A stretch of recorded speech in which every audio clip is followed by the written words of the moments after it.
Welcome, everyone. I'm Allison Jones-Turner from Source Booksellers, and we are delighted tonight to celebrate the book Grievers by Adrienne Marie Brown. And we have some fantastic guests. Welcome, everyone. I'm Allison Jones-Turner from Source Booksellers, and we are delighted.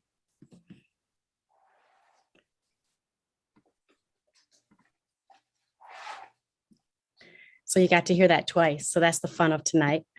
So I'm going to do a little bit of introductions.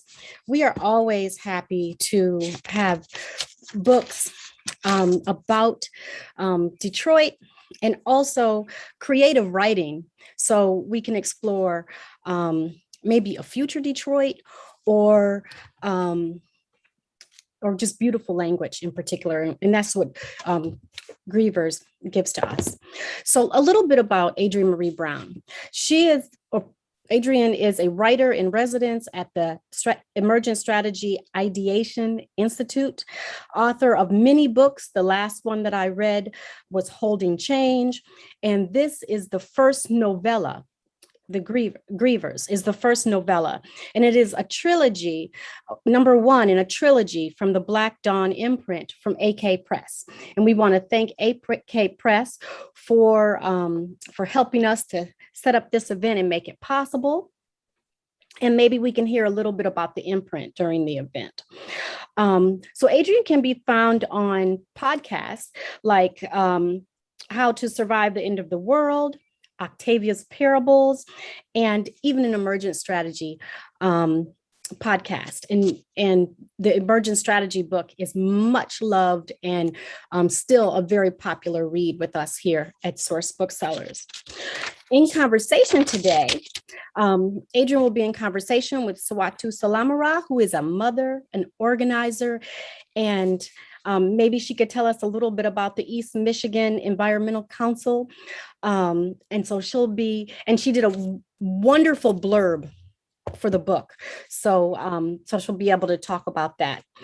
And Lottie Spotty is a community educator, a wellness media maker, and a practicing herbalist. And you can find her goods on Earthseed Detroit online, and also, I guess, on social media. I follow her on Twitter, so you can find her there. And so there's a community health program also by the name that she runs, Earthseed Detroit. And so without further ado, I'm going to invite the ladies to come on in.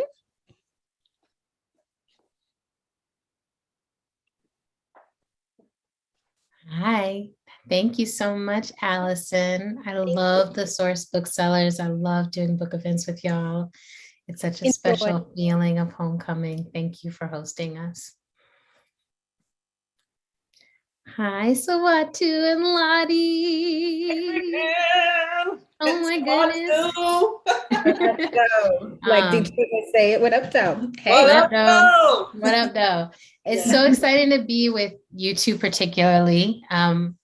Both of you were people that really important to me, that you got to read the book before it came out and got to let me know how it was landing and blurb it and love on it. And our paths, we're like a braid.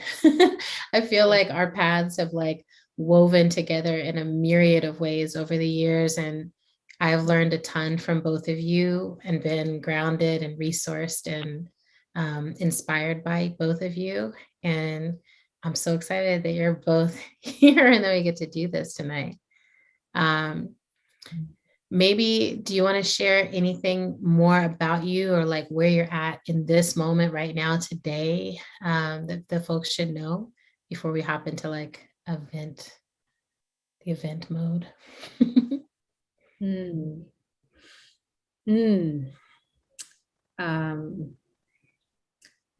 Yeah, I guess in this moment right here, I'm sitting at home. I'm so sorry. And people are trying to reach you, Sawatu. They're trying to call me and hit me up. Yeah. Oh my goodness. But I'm at home. by the grace of God, I was able to buy my first home on the street that I grew up on. Hallelujah. Yeah, so like even just like where I'm sitting, like the land that I'm sitting on, it feels good to come back to the community that raised me. And whatever I share today will be like a reflection of like where I come from, which is even the space that I'm in right now, the block that I belong to, the neighborhood I belong to. So and everything in between. So feeling good about tonight. Yeah, congratulations on the house. Yeah, congratulations, homeowner. Yeah. Get it. What about you, herbalist Maximus? That's my superhero name, Herbalist Maximus. I too am sitting at home, and I'm thankful for that, in a place of feeling really good, a place of healing. I just finished. It's interesting how the universe has positioned me to focus back on herbalism, whereas Yes. I tend to spiral outward into like, oh, what are you doing? What are you doing? Sure, I'll do that. I'll do that. I'll do that. Not that I don't want to do those things, but then I got this huge order, and it's part of an environmental justice conference. They want to infuse this wellness thread, and I'm just like, it reminded me of your meme you posted earlier, like when the universe gives you a sign and you're like, well, I need a signier sign. What's the signier sign than that one? Because that feels like there's still some. I still can't seem to figure out, I'm supposed to just play in the dirt. So, I'm looking forward to the wind down of fall. Actually, I like to hibernate. I like to think about what I'm going to create. Been called into some real creative spaces over the past year, and I'm thankful that I'm feeling good and in a good place right now. Yeah, beautiful. I love that. I'm doing good today. Like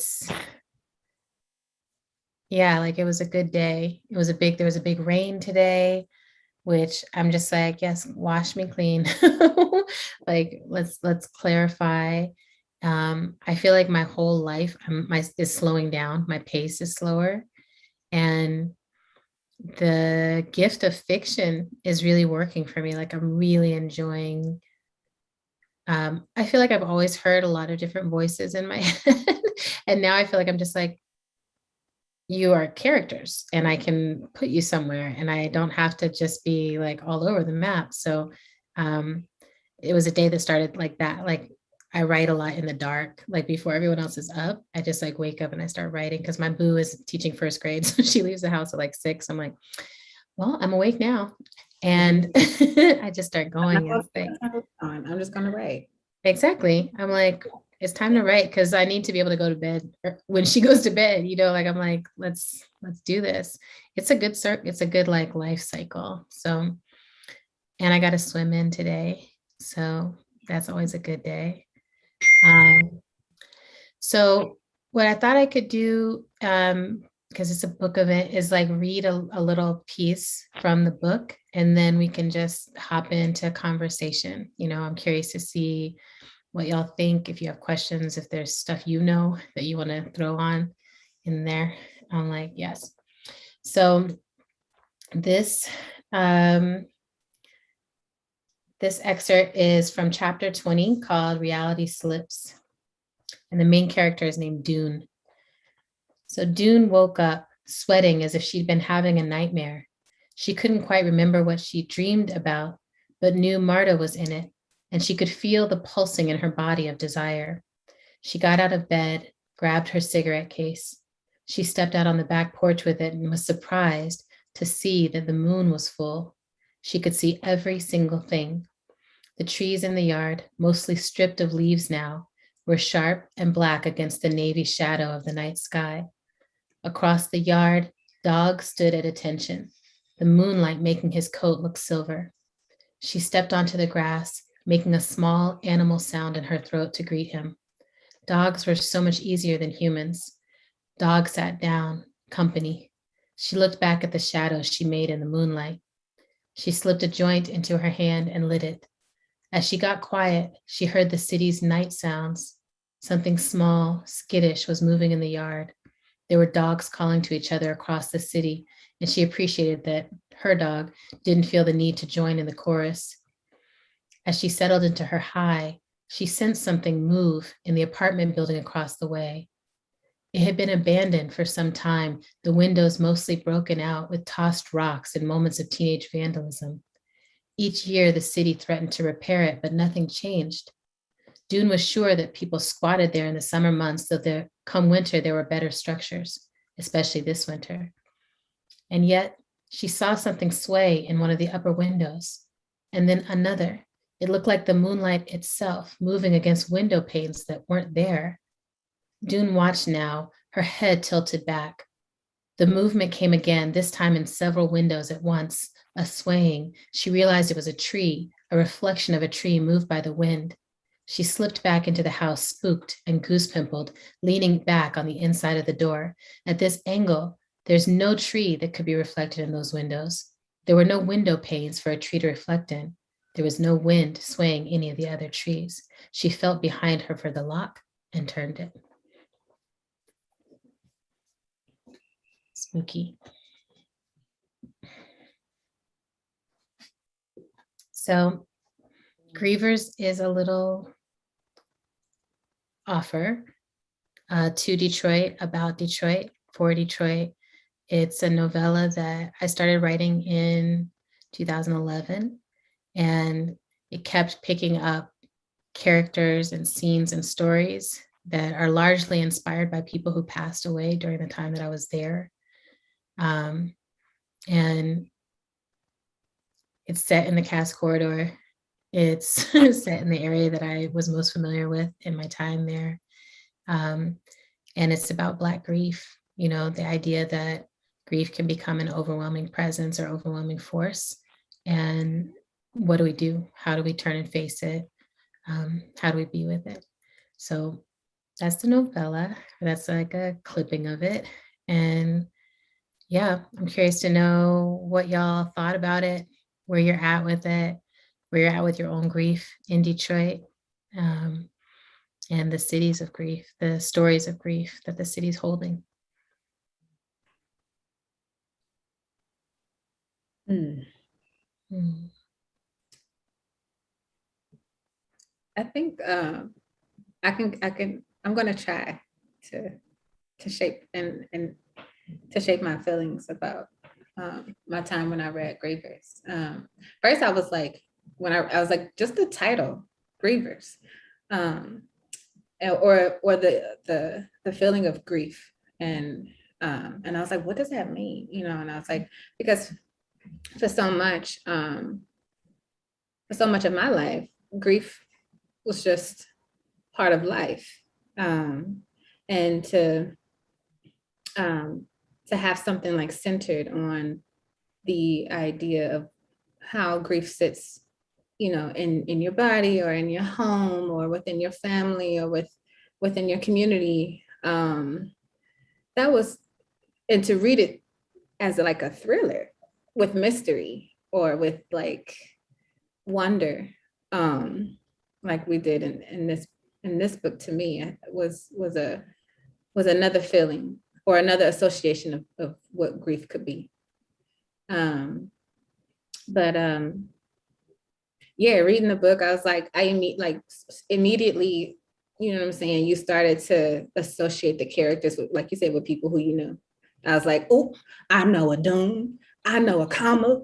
I'm like, clearly Mama Vivian is, you know, yep. And I was like, clearly I know all these people. Yes.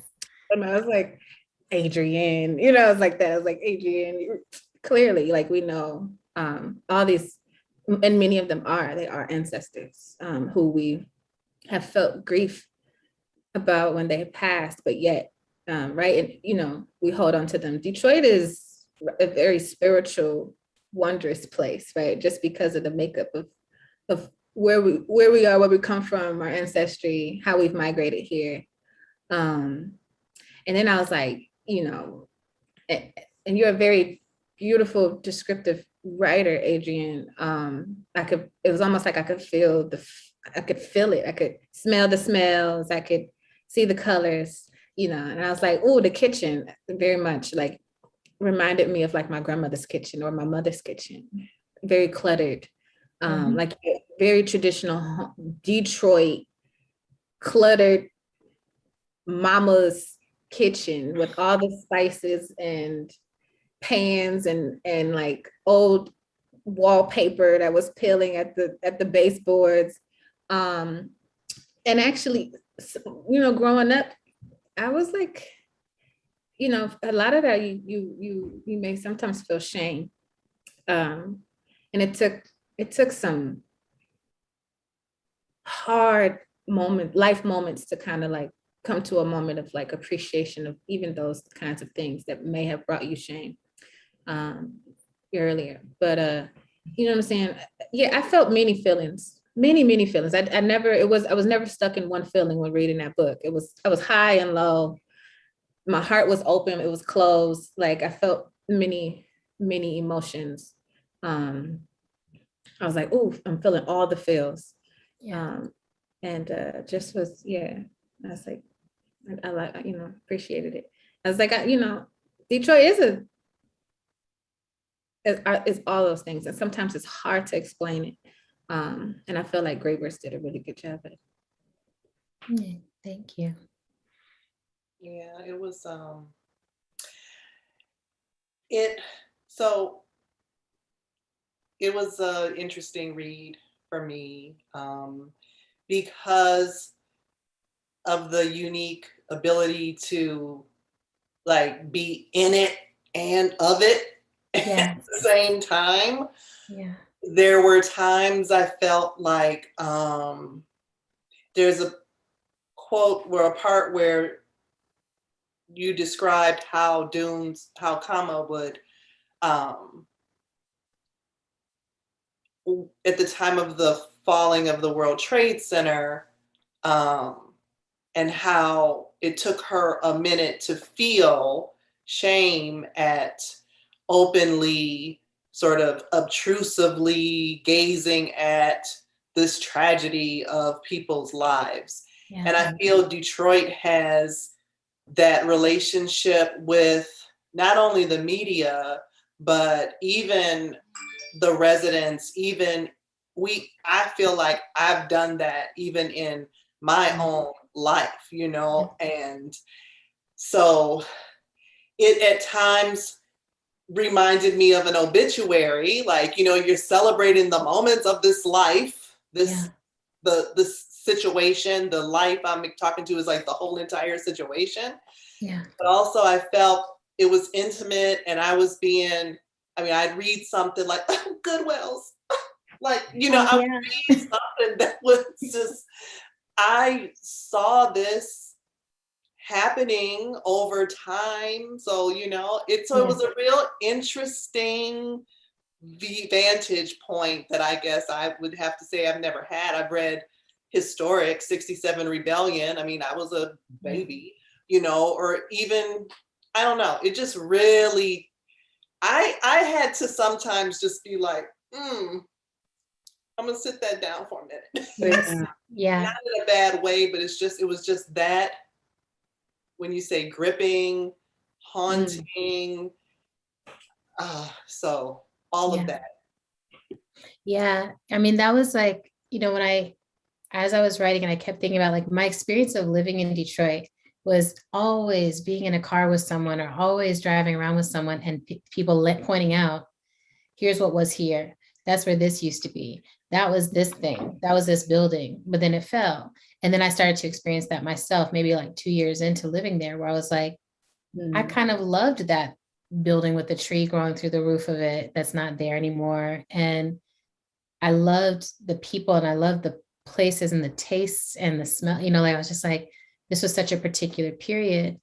And I think that period in Detroit might be the end of like my naivety about change, how change works, because I feel like, you know, you get committed to, so you're like, this is always going to be this way because I love this, you know, and then actually the gentrification is already happening. The shifts are already happening. And, we moved through the emergency manager, we moved through water battles, we moved through all these different things, and they're ongoing, but there was just this period where it felt like movement is directing the ship, and then a period of that shifting again. And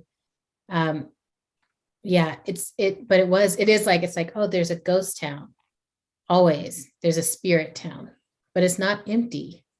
Like that's the thing. Like I feel like driving through Detroit, if you feel emptiness or see emptiness, it's like you're not tuned in. Because I'm like, there's not emptiness, there's actually fullness.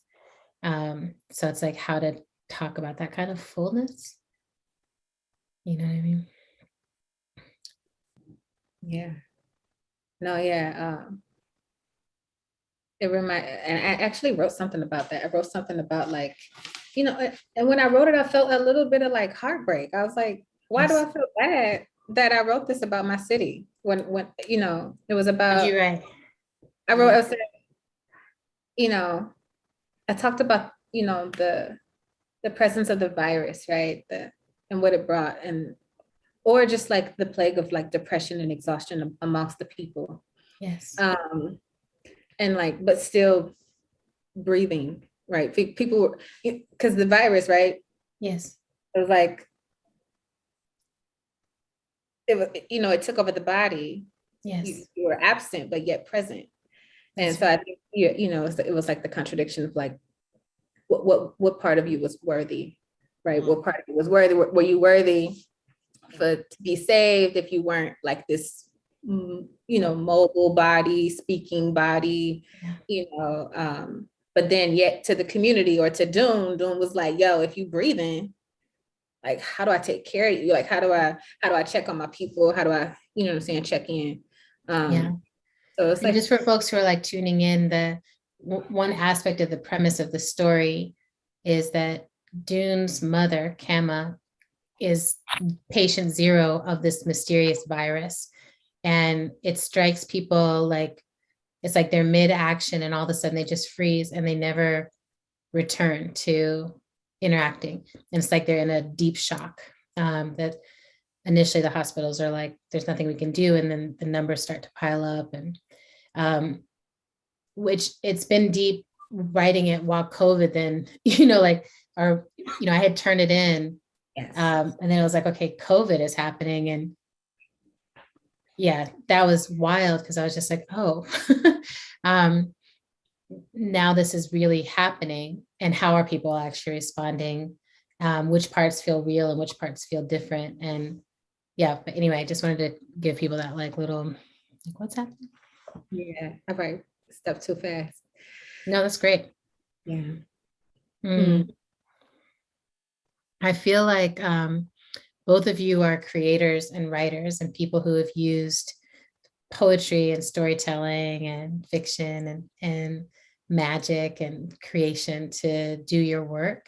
And I'm curious, like inside of the text or beyond the text, like what do you feel is important about writing the stories of Detroit and telling the stories of Detroit, and who tells those stories?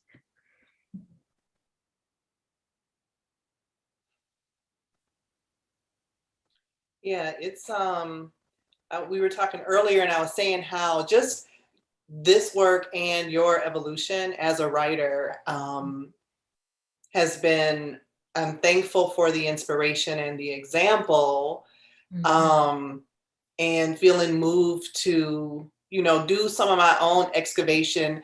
And even though I'm a Detroit story just because I'm a Detroiter. So exploring my identity and exploring. So this is the thing, right? In doing all this excavation work, and this is how, so Detroit is a funny place. Like Detroit, it can be like silk. It can be like sandpaper. It can chew you up and spit you out. And it can take you under its wing. Yes. It's all of those things. And I realized all at the same time. all at the same time. You just be like, what? I don't even know. So I had to, so in sort of the fashion of the book, unfortunately, the people that went away Yeah. Like I went away. I was a person who went away to save myself in a state of what I would liken to the book talking about this. I wrote, I don't know, this might really be in the book. I was like, did I make that up? This grief-induced catatonia, like, you know, it's like the inability to function, the inability to see a clear destiny to your ideas or to your goals, like to be able to make that dot to dot happen. Yes. And that is like the short circuiting that happens in this book to folks who have devoted their lives and lived in a constant state of not enough and too much, all at the same time. So in thinking about my writing, first and foremost, it's from a place of healing and the necessity of telling my story and owning my story and understanding that all of my story isn't going to be what's palatable for, it may not be palatable for the social justice community. It might not be palatable for all the different, let's pull out all the boxes, right? That's right. That we sometimes try to shape shift ourselves into to be a good this or a good that or an effective this and an effective that. And living long enough, like you said, being 54 now, and it's going to only keep happening, right? The deja vu of like, we're doing this again? Yeah. Wait, hold on, didn't we do this? Okay, so if we're doing this again, what didn't we do before? You know, like that piece is helping me to own my present moment in whatever it is and document it and write it down. And I want everyone to do that. Yeah. Because that's the tapestry that makes, you know, the story at this time. All these itty bitty stitches that you may feel are, you know, what's my stitch got to do with it? But really, you know, it makes the whole thing. So that's right. Yeah, that really came through for me in the book too about, saving yourself, like saving ourselves. How are we going about saving ourselves? All the different ways to approach it. No right way, wrong way, but the need or ability to. That's dope. That's dope, Patty. I think even when you just said saving ourselves, like Detroit is in the business of saving itself. And like none of our victories belong to one person or one government or, you know, even our own goddamn administration, but just our ability to just survive. You know what I'm saying? And I guess story has a really big part in how we survive and, you know what I'm saying, and keep living. But for me, I don't know, like I know people are like, you should write. And I'm like, don't tell me what to do. But you do write, Sawara, too. It's not that you should write, you do write. Relationship with writing. I write when I absolutely have to. I feel like, you know what I'm saying?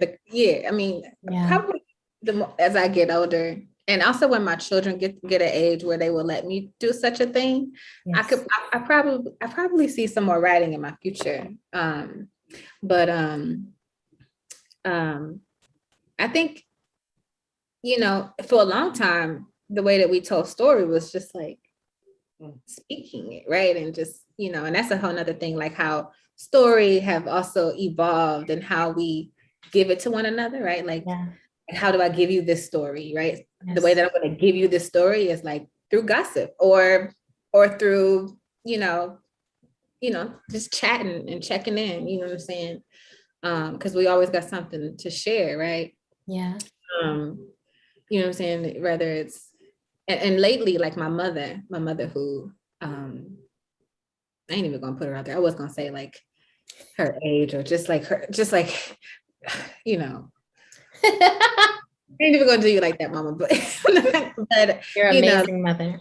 yeah, that, you know, I love just hearing her visions and her ideas about Detroit and like where she comes from, and you know, and like how her people even got here. Yes. And lately I've just been kind of like secretly recording her. Oops, secrets out, like just recording I won't tell. just like recording her tell it over the phone. Because there's so much wisdom and so much like gift, you know what I'm Oh, I saying? love that. You know, but I guess, you know, for me too, right? Like I'm a shy, you know what I'm saying, person, kind of private. And for the past couple of years, right? Maybe, you know, past 3 years, my life has kind of been like Yeah. little, you know, like just a little bit, you know, a little bit. And that was hard, you know, but and I guess the next phase of it is it makes me think of what you said, Lottie, when you said Detroit can either chew you up and spit you out, or like love on you so hard where they, you know, where they bring you back to life. And I feel like I went through that very exact thing. Where like, yes, the city of Detroit was out to get me. You know what I'm saying? And then Literally. idea of the city of Detroit, like real people, you know what I'm saying, with hearts and minds, and you know what I'm saying, an ability to kind of like have discernment around about what's real and what ain't. You know what I'm saying? Was like, let me hold you, so I said, let me, Yes. you know, wrap whatever this is around you. Let me protect you. And that, you know what I'm saying, that does deserve to be told. That does deserve whatever, you know what I'm saying. And Yeah. you know, you are an inspiration, both of you. You guys, writers, period. I feel like creative people are just cool as fuck, you know, and to, you know, like, you know, somebody was like, yeah, Adrienne in the morning spends her time writing. And I was like, God damn it. Okay, well, let me try to get up in the morning and try to write. But it's just Well, and never. you know, I think there's something, I'm really grateful to be talking to the two of you, because I do think of you as both more introverted, or like, you know, you're the herbalist in the woods now, Lottie, you know, like there's a quietness that is at the center of both of your lives, even though there might be a lot moving around them. And I wanted to write a character like that. Like, I feel like that's always been, you know, what makes the most sense to me, even if I don't have the option of it. And I wanted to write a character like that was like, maybe other people would turn and get a lot of people to come around in this moment, but my instinct is to go be quiet and be with the land and whatever.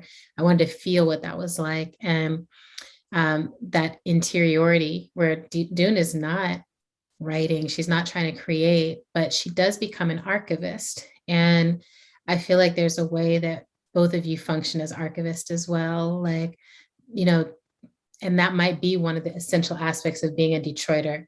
You know, like I feel like I was lucky because I came to Detroit and people were very welcoming.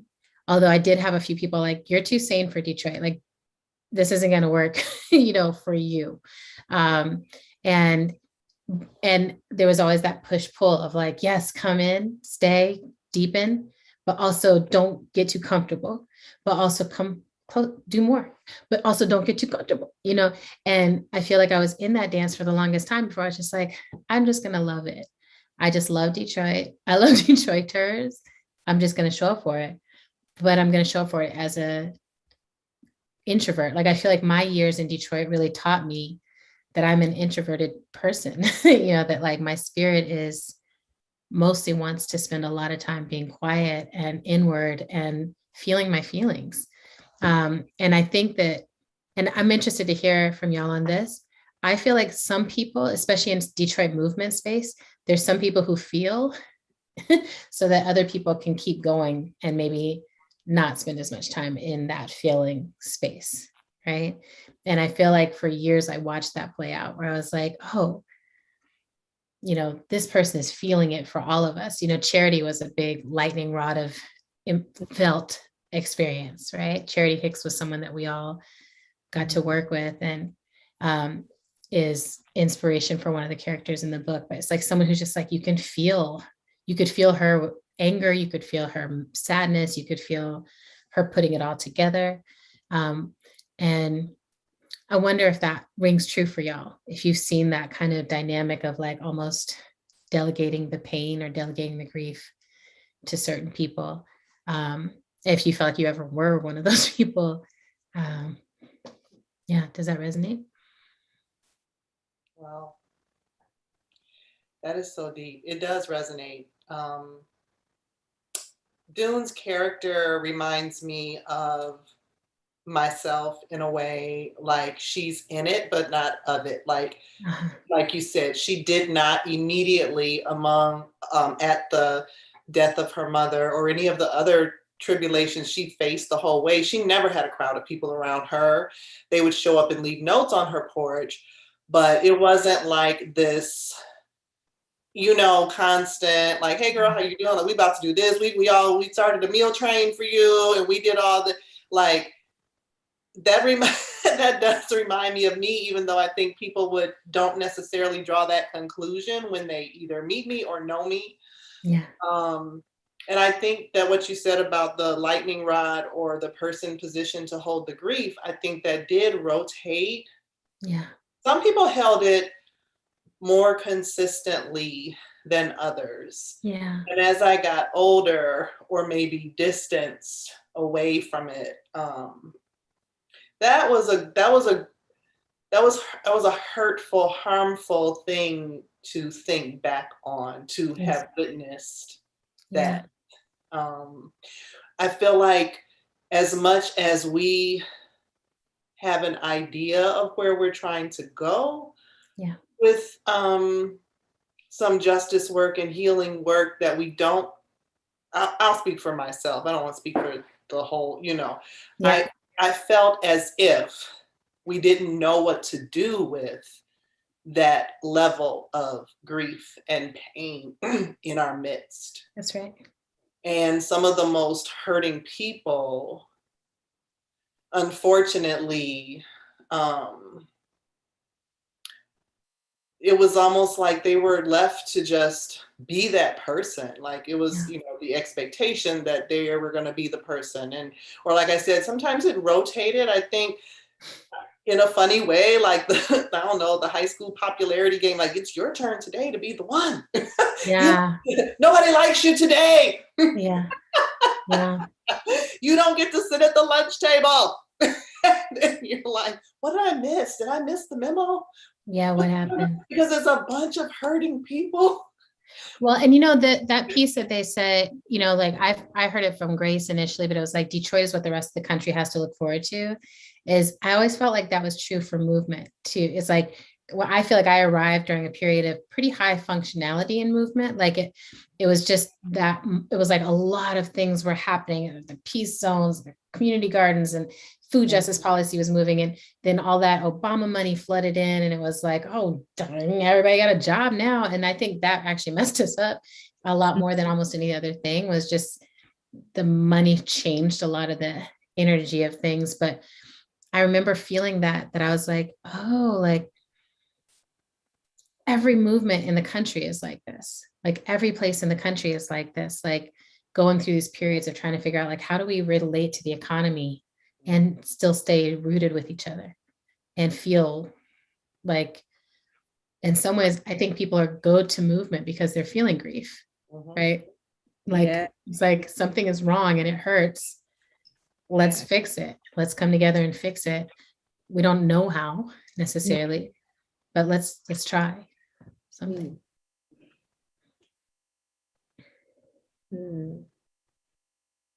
Yeah, I guess I'm just feeling that last piece about what attracts people, or what most people to movement. No matter if you are the frontliner or the messenger. Yeah, I mean, like, what brought both of you into it? I met you both in the organizing world. Like, what made you join movement?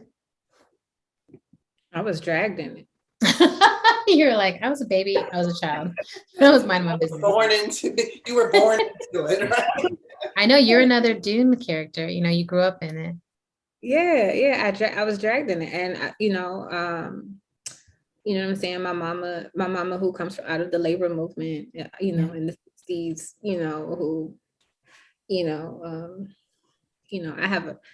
Let's just not let us not forget, like, some of our grandparents, right, picked cotton, right? So we've been in movement for many, you know what I'm saying?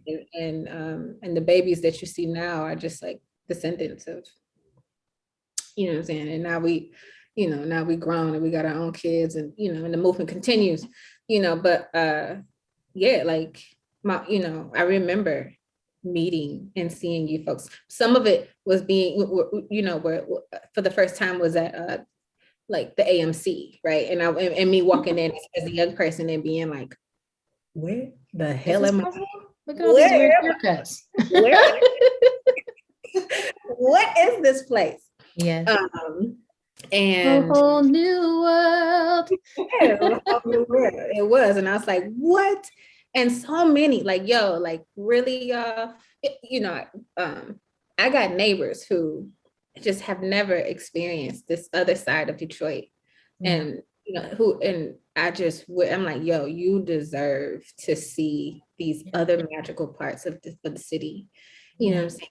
Like, you deserve to witness this new love for the city, like I have, because I went through a period of resentment about where I came from, but then, started to, but then, when welcome to this other aspect of what Detroit was, this other life, I was like, this is the background, this is the backbone, like, this is what keeps shit moving, you know what I'm saying? Like, if you really want to know, you know what I'm saying, how a Whole Foods can pop up, or like a Quicken Loans can live downtown, without community benefits, or without the, with some kind of accountability, it's because people are organizing. You don't know them. You've probably never seen them. You will never even know their names. Yes. But they are.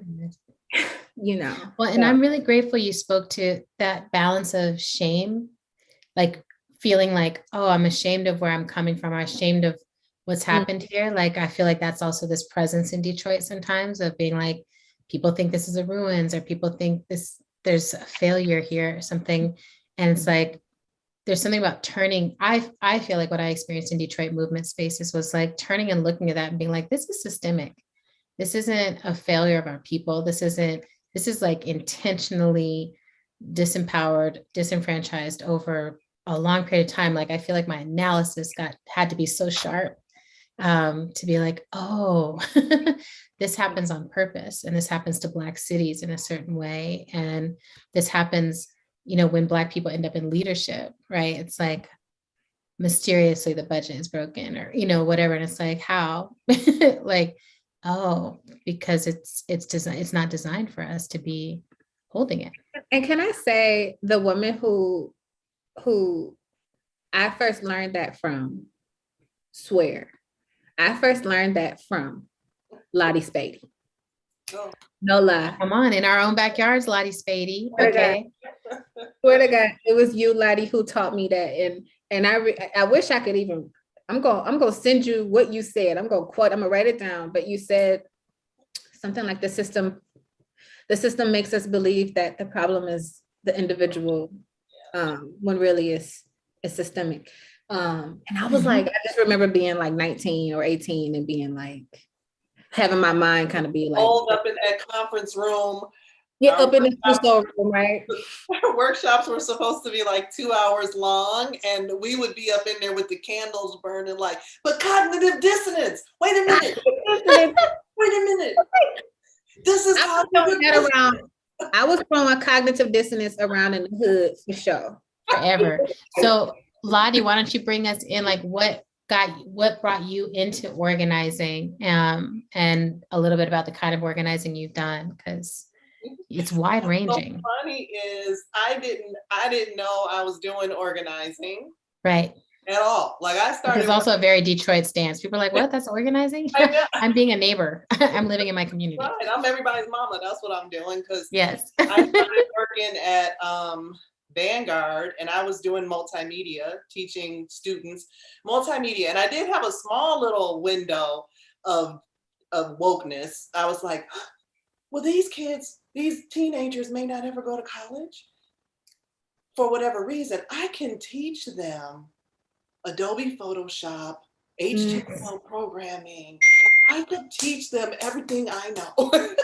And they could spin a whole business off of that, you know? That's right. And it was through like media, I learned about media justice. Like I didn't know, you know, what it was or Sorry. I love it. I just knew that, you know, I began, I was like put at a school, I forgot which school it was now, and we were like unpacking, we were doing media literacy, and we were using like these hood genre movies to talk about it, like Boys in the Hood and like this whole thing. And I don't know, I had one of those eye-opening moments. I would come back and be like, I don't know what I'm doing. I said, I don't know what I'm doing. Like something, this is a whole room of young people. Like I had been given the bad kids. I didn't even know that. I was like, they gave me a class and I was like, why did you all pick to come to my class? It was like, we had to. Okay. So we got to talking about these movies and their life experiences. Yeah. And I was just like, wait a minute, like, I don't know, something is going on here. Like the media is telling this story. Yes. I got real into media narratives. Yes. That's when I started getting into media narratives and working with the young people with poetry. Yeah. Having them explore, and honey, they needed some place to explore what they were feeling. And I was getting in trouble because I let kids curse in my class. And I was like, look. Some feelings need a curse. Right. Some things you have to put a motherfucker on it, right? Yes. But I was like, they'll learn other words for what they're trying to say. But That's right now, what they got, they're writing poetry about what's going on in their life, how they feel about what's going on at home. And we're unpacking these media narratives. It just started to become more and more clear that there was like the meta narrative, this like story that exists that is just not the truth, like the emperor's new clothes that people are running around saying, well, you know, if they would just do this, then that wouldn't happen. I'm like, that is not true. That's not true. Yeah. It's just not true. So the young people started organizing, honey. Yes. I was not organizing. The students were organizing. They were like, we don't think it's fair that we didn't get paid this much amount of money for our, I was like, well, they started looking up labor law. Yeah. And we're presenting it to the higher ups like, this is our stance. Yeah. I was like, I don't know what they doing. They just, you know, and so it was just through living into it. And then I met Grace and began spending a lot of time at the Bog Center. Yeah. Which I'm not gonna lie, it took me a few years to be like, what do we do here? Oh, I was so resistant. I always tell people that I was so resistant because when I landed, you know, the first thing I went to was a Detroit summer like thing. I was facilitating a Detroit summer gathering, like as a visitor. And they were just Grace this and Grace that. And I was just like, just on GP, I don't know about this Grace person. Like y'all are too enamored of her thinking. And I just don't think anyone should be given that kind of carte blanche, like, yes, you know, to whatever they're thinking. They were just quoting her all the time. And it took me a while. I had to meet her. I had to recognize that, like, when I asked her a hard question, she liked that, you know, she'd be like, oh, exactly. Have you read Hegel? You know, and I was like, oh, I have not read Hegel, or I did in college, but it was like a white guy, you know, like I wasn't really like tuned in. I just kept having these experiences. Like, I feel like things would click, you know, Detroit was full of people who would say stuff and it'd be like, like Malik Yakini says something, you're like, oh, that click, something about farming just clicked into place.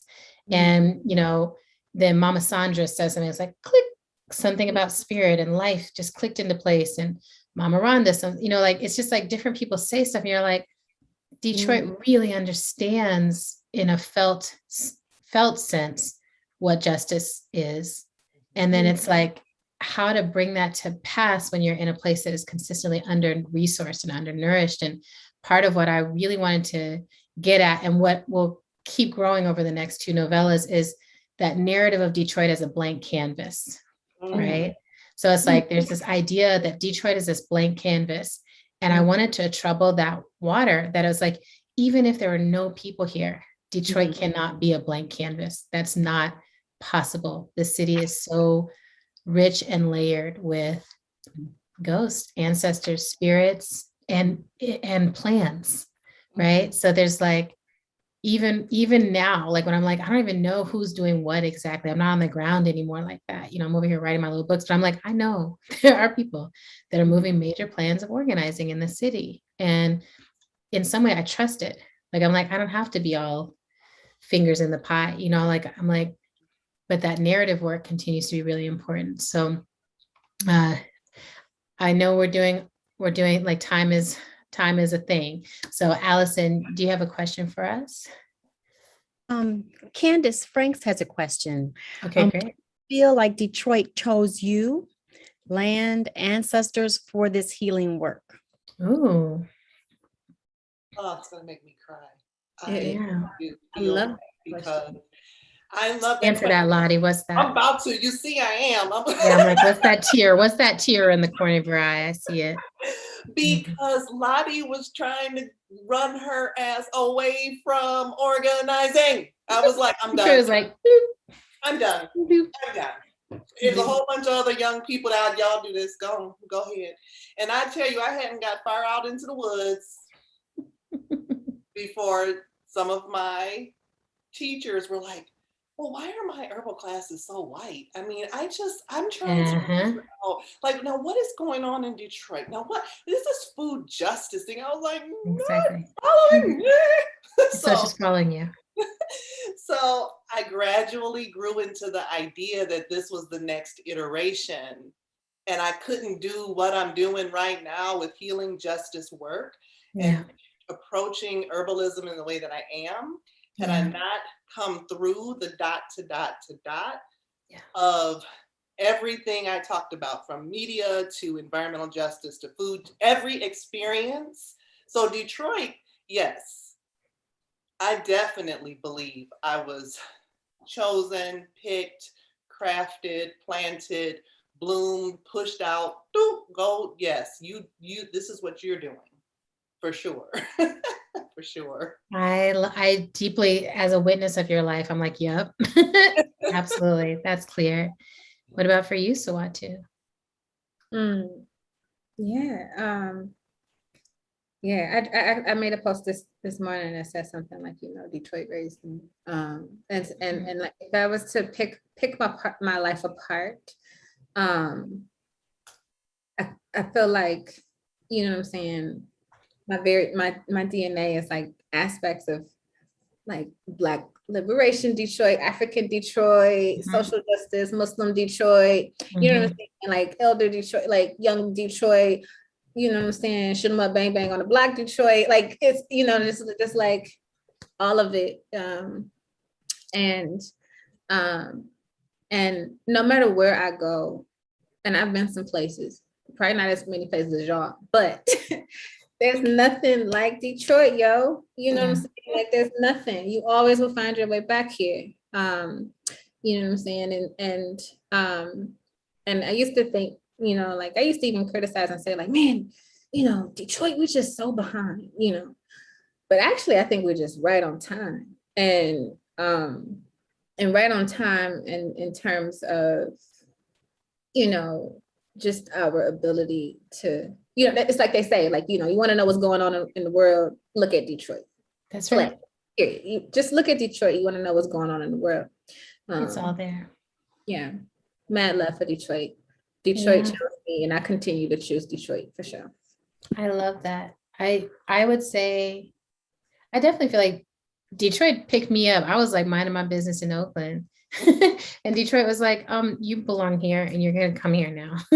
And I feel like I recently moved and it's so interesting. I'm living in Durham now, but I still feel Detroit in my heart. I still feel like this, like that, the story that is unfolding in Detroit is the one, is like, it's just the story. It's the story, right? In terms of the land healer question, that I feel like is so sacred because I feel like, people talk about the spiritual vortexes that exist, like in Sedona, Arizona, or whatever. And I'm like, I also feel a spiritual vortex energy in Detroit. Like I think there's something really it's this intersectional energy that's like this is the Underground Railroad, this is the Charity Tree, this is a space where so many people are in the water, so many people are in the land, and then there's still the Anishinaabe who are still in touch with that original instruction, and then there's the different communities, and now the fastest growing community is like immigrant communities that are coming in, and in Southwest Detroit. It's like, to me, I'm just like, there's something really, really sacred. And I think that anyone who's organizing in Detroit is in some way a land healer, whether they recognize that or not, because part of what nourishes you to keep going in Detroit is, I think, directly from the land. I think it's a sentient city. Every piece of fiction I've written about Detroit is about the city having an opinion and the city having a desire for what it wants to see happen and it wants to feel and how it wants to be seen. Like that, it's like, I am dangerous and I am powerful and I am beautiful. That's Detroit to me. So I think the city chose each of us. And I do feel like this other piece that I wanted to name, because as each of us is doing a variety of different kinds of work, I also think the city chooses us to do different kinds of work. And I feel like the stories that are coming through me right now, I'm like, I know I'm channeling a lot. Like, I know that this is not stuff I'm just like, here's a pretty sentence, like, I'm like, I'm waking up and there's just like, this is what needs to be told, I think there's movement workers in all kinds of work, right? Like, I don't think it always looks the same way. And I've had to really reckon with that I'm like, oh, part of my work is to spread a radical analysis through this fiction. Like, I want people, by the time they're done with this novella, to really understand how the parts all fit together. So this one was really, looking at healthcare and gentrification, but each one is like digging in. So yeah, I'm like. So I don't have another question from the audience, but I will take any ones that come up. But can we talk for 2 minutes or so about this is the first release of the Black Dawn series. And when I was reading about it, I said, Detroit is so lucky. Yes. Because the stories are centered on queerness, Blackness, anti-fascism, and parts of speculative fiction. Yes. Imagining a whole new worlds. And I don't know, we're just so lucky. But can you tell us a little bit, because we're looking as a piece of a trilogy, right? Yeah, so this is the first novella in the trilogy, and I'm so excited that Black Dawn exists. Like, I think I've been dreaming of this imprint my whole life. So it's really in the spirit of Octavia E. Butler. It's in the spirit of writing stories that look at what is and give it that speculative fiction remix. So like, well, what if this happened and what if that happened? And how can we understand ourselves better through that work of radical imagination? And Sanina Clark, who is the editor that I got to work with there, was awesome. She was just like, so, she was just a great person to work with. Like, she immediately understood.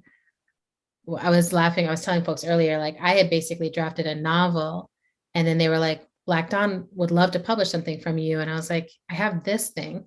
And they were like, oh yeah, this is 2 novellas out of a trilogy and the third one needs to be written. And that's what's happening. I was like, you said the magic words. Trilogy is a magical thing to hear as a writer. Like, I'm like, I can spread out my imagination. So I'm one of them. And then Margaret Killjoy is also did the other book that's coming out in a couple more months. And then the second book in the trilogy will come out next fall, and the third will come out the fall after that.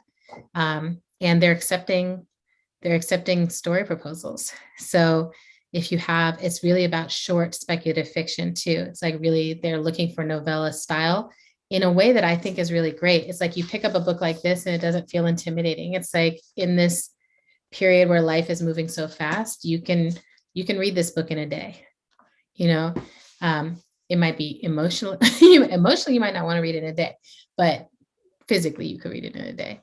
So that's the Black Dawn imprint, and it's just getting started. I think it's going to be a really transformative imprint for Black speculative fiction and other speculative fiction. So I'm excited. So it's already on the reading list for Detroit Women of Color Yay. program. Are going to have it in their care package, Is that Oya? and they're going to read it this fall and winter. So I'm like, yay. Great. I'm excited. I can't wait to hear what y'all think. And So- shout out to the Tashina Freedom team. I would love to get this book to the book club inside of Women's Huron Valley Book Club. Oh yeah. Well, let me know, really let me know if you want to also, because I can tell AK we can do a bulk order thing and make sure it happens. I can donate books. We can figure it out. I love that. and Yeah. it will help in any way too. Yay. Need for sending or however. Oh, great. Let's see. Yeah. How are we doing on time too? I was like, I know we're there, but Hey, we're at 8:00. okay. So if we want to do final words. Great. That's I see one last question too. So maybe the final words can be after in answer to this question that popped up. What has the process of grief, being a griever, taught you about yourself? Maybe we can each answer that question as our sayonara.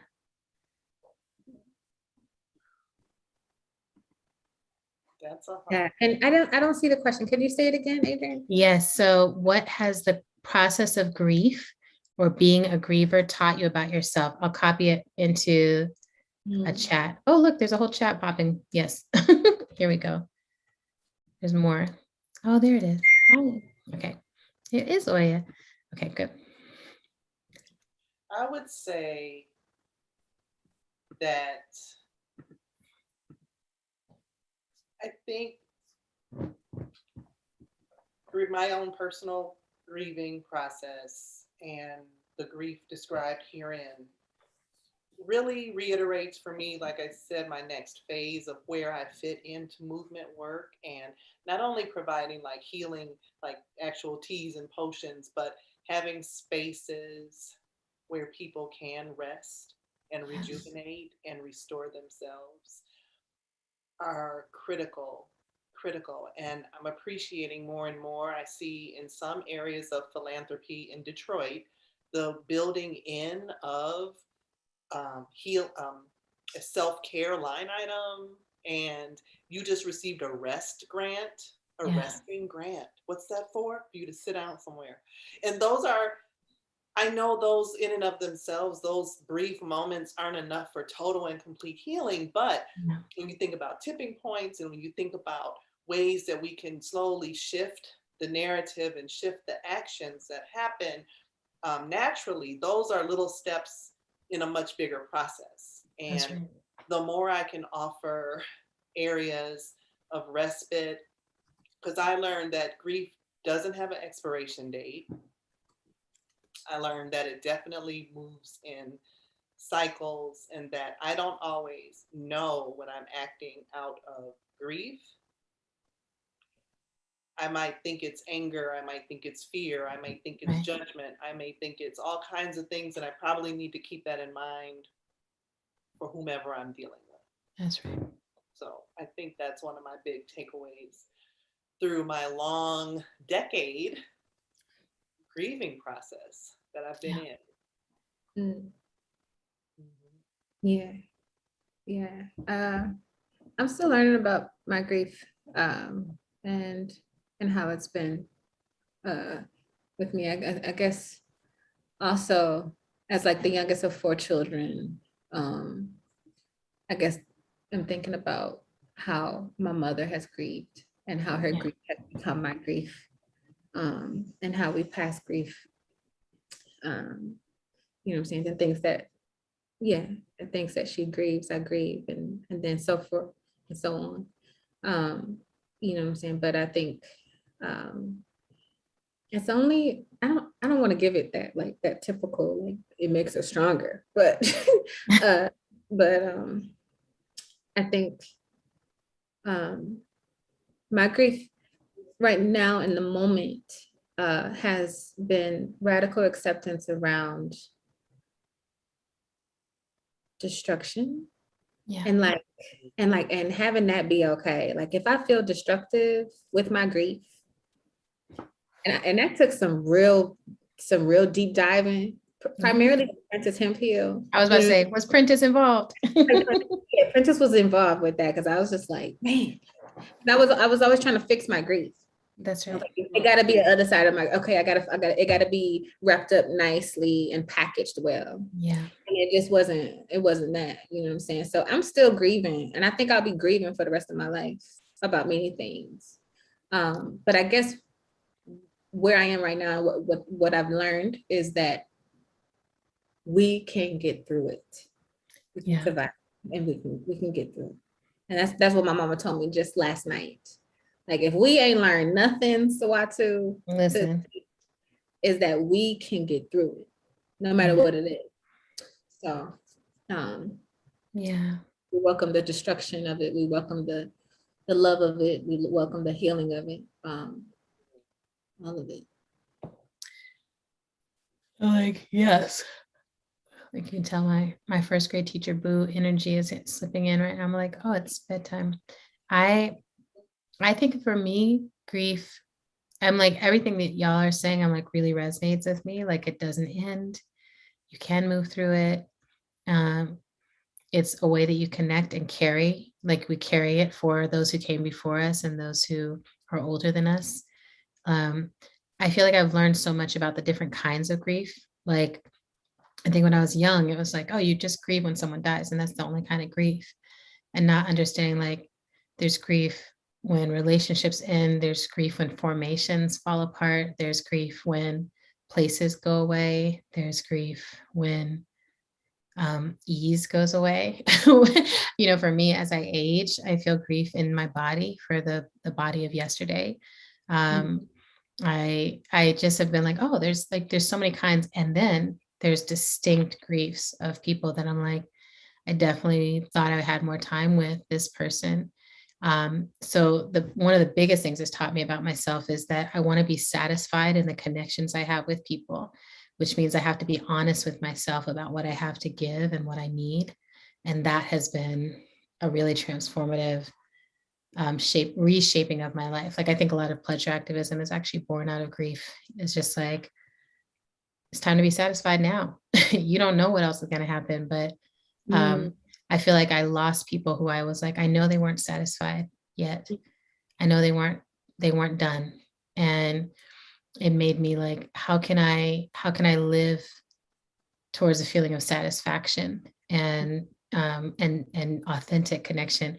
It's changed, you know, I'm like, oh, I'm not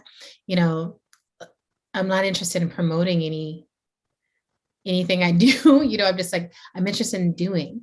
I'm interested in the creation and like just making sure it's freed from me while I'm still here.